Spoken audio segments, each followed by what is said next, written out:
Olá, eu sou a professora Mônica e na aula de ciências de hoje nós vamos dar continuidade ao nosso assunto da aula passada, onde a gente falava sobre a tabela periódica dos elementos. Na aula passada nós falamos, sobre como ela está organizada. Ela está organizada na ordem crescente dos seus números atômicos. Também falamos que a tabela tem os períodos, que são as linhas, e nesses períodos correspondem exatamente à maneira como os elétrons estão distribuídos nesse átomo, em camadas eletrônicas. E na aula também falamos sobre as famílias, Começamos a falar sobre a família dos metais alcalinos terrosos, e falamos sobre a família do boro.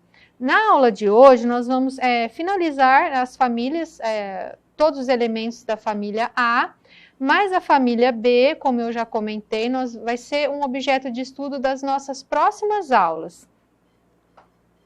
Então, a família do carbono, ou a família 4A, que também está representando o grupo 14, são os elementos que a representam, os átomos de carbono, silício, germânio, estanho, chumbo e fleróvio. A utilização desses elementos. O carbono ele é utilizado na produção do aço e de sistemas de filtração, de ligas metálicas, entre outros produtos. O elemento silício ele é utilizado como semicondutor em peças eletrônicas, na composição do vidro, da cerâmica e de produtos de silicone, entre outros produtos. O germânio ele é utilizado na produção de fibra óptica, lentes para microscópios, entre outros produtos. O estanho, ele é utilizado em soldas, na formação de ligas metálicas e na produção de metais contra a corrosão. O chumbo, ele é utilizado na proteção contra os raios-x, na produção de baterias, entre outros produtos. A família do nitrogênio, ou a família 5A, ela também é representada pelo grupo 15. Os elementos que a compõem são o nitrogênio, o fósforo, o arsênio, o antimônio, o bismuto, o moscóvio. Com exceção do nitrogênio, todos os outros elementos dessa família são sólidos à temperatura ambiente. E o moscóvio, ele é um elemento sintético, o único elemento da família considerado radioativo. O nitrogênio ele é encontrado principalmente na atmosfera e faz parte de 78% da sua composição.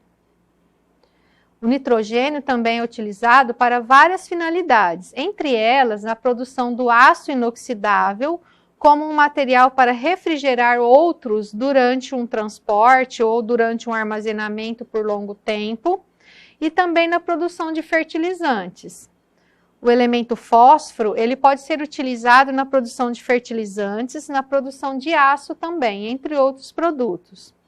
Já o arsênio, ele pode ser utilizado na conservação de couro, na produção de liga metálica, chamada de latão, e também na produção de inseticidas. Ele é um elemento considerado venenoso. O antimônio. Ele pode ser utilizado na produção de medicamentos, na produção de baterias de esmalte, entre outros produtos.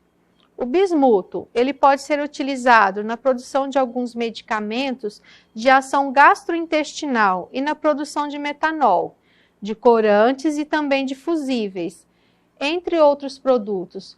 Aqui nessa aula de hoje eu estou citando algumas utilidades desses produtos, a gente sabe que tem muito mais.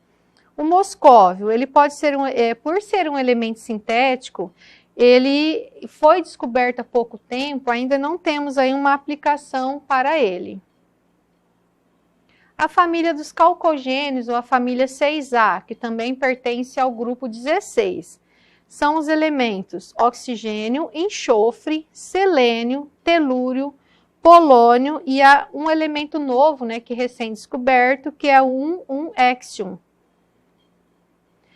O oxigênio ele participa da forma ativa do processo de respiração celular para a produção de energia nas células e, portanto, ele é um elemento vital para os seres vivos aeróbicos. Ele é utilizado como comburente em diversos processos químicos. O enxofre é um elemento eliminado na queima de combustíveis fósseis, que na natureza participa de forma ativa na formação da chuva ácida. Ele é utilizado pela indústria na produção de pólvora e explosivos, de alguns inseticidas, que são eliminadores de insetos, e de alguns fungicidas, né, eliminadores de fungos. O selênio, ele é um elemento químico que desempenha funções importantes no organismo humano, como atuar no fortalecimento do sistema imunológico. A sua principal utilização, porém, é como descorante, né, de vidros. O telúrio, ele é um elemento que forma compostos químicos de organismo humano. Ele é um elemento que forma compostos químicos essenciais para o organismo humano. E ele também é muito utilizado na produção de ligas metálicas do chumbo, com o objetivo de tornar esse metal mais resistente. Aplicações do polônio, que é um outro elemento dos calcogênios. Em pequenas quantidades, adicionados a velas, ele funciona como um eletrodo de ignição para motores de combustão interna. Ele melhora o desempenho desses dispositivos. E o polônio, ele é proposto para ser usado como gerador termoelétrico em satélites artificiais e sondas espaciais.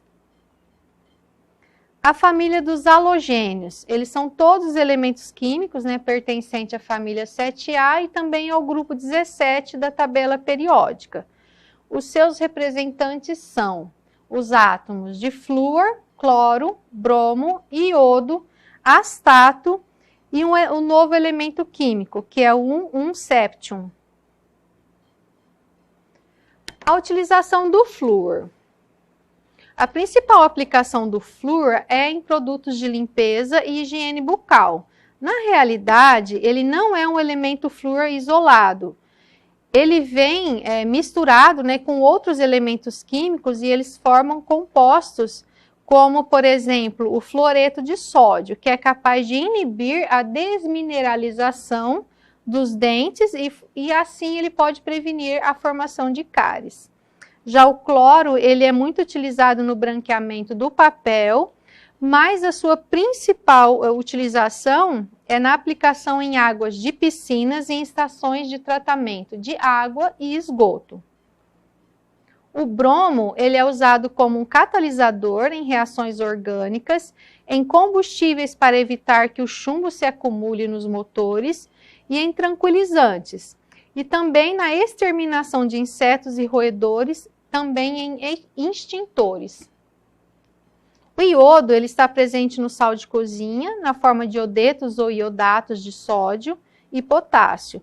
A sua adição ao sal é obrigatória, pois a falta do iodo no organismo leva ao desenvolvimento de uma doença chamada bócio.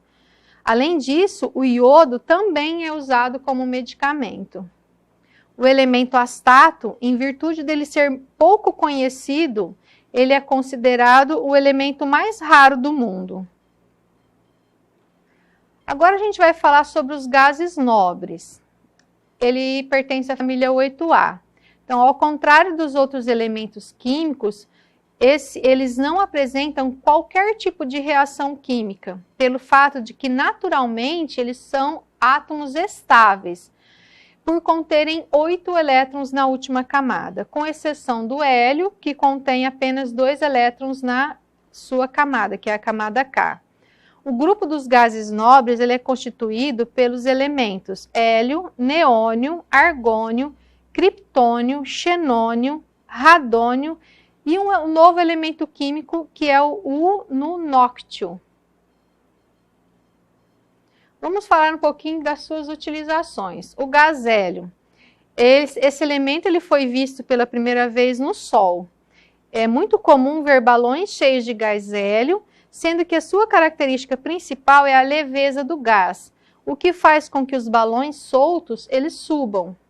Depois do hidrogênio, o gás hélio é o elemento mais abundante do universo.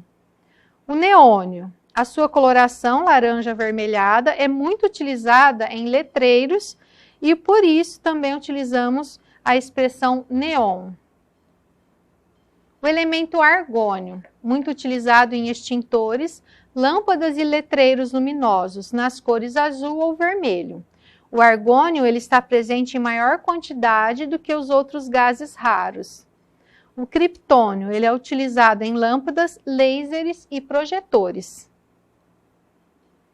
O xenônio, esse gás é utilizado em lâmpadas ultravioletas, faróis de carro, flechas de câmeras fotográficas, plasmas de televisores e anestésicos.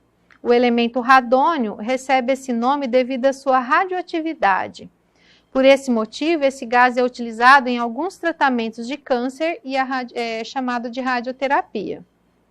O elemento ununóctio, ele foi descoberto em 2006, sendo, portanto, o último elemento químico sintetizado em laboratório. Pela sua posição na tabela periódica, a previsão é que ele apresente propriedades químicas semelhantes à do radônio. Aqui nós temos os elementos de transição, que são os elementos considerados como a família B, que fica no centro da tabela periódica.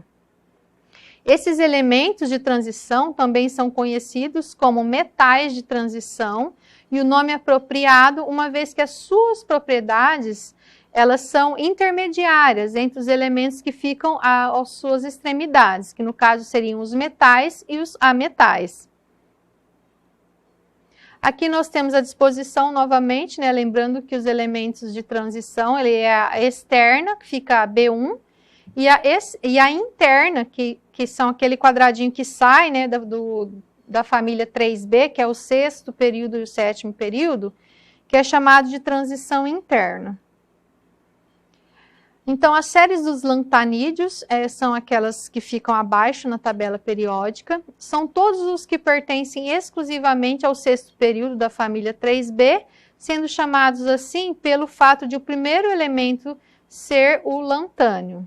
Já a série dos actinídeos são todos os que pertencem exclusivamente ao sétimo período da família 3B, sendo chamado assim porque o primeiro elemento se chama actínio.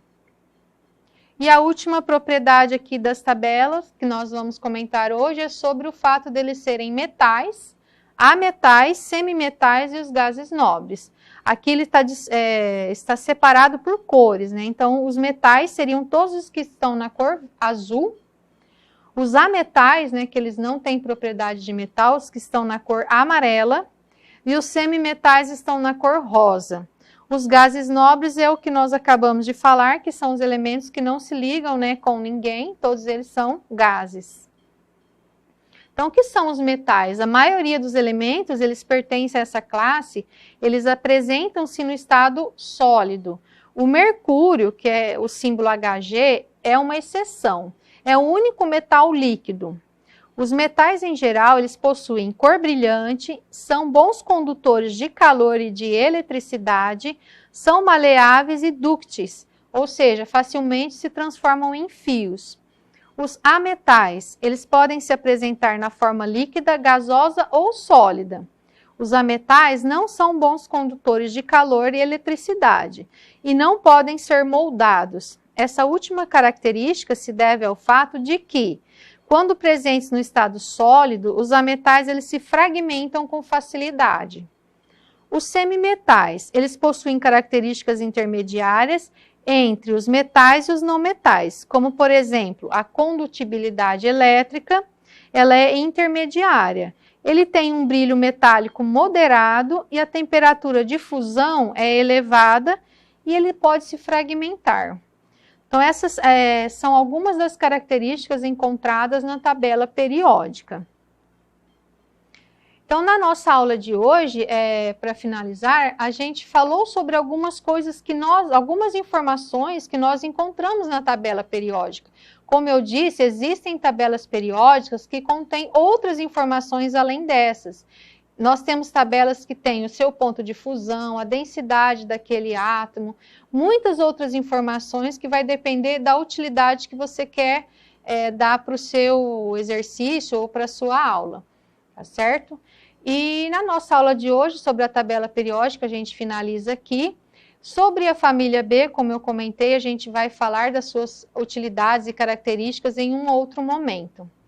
Então, eu desejo a vocês bons estudos e nos vemos na nossa próxima aula.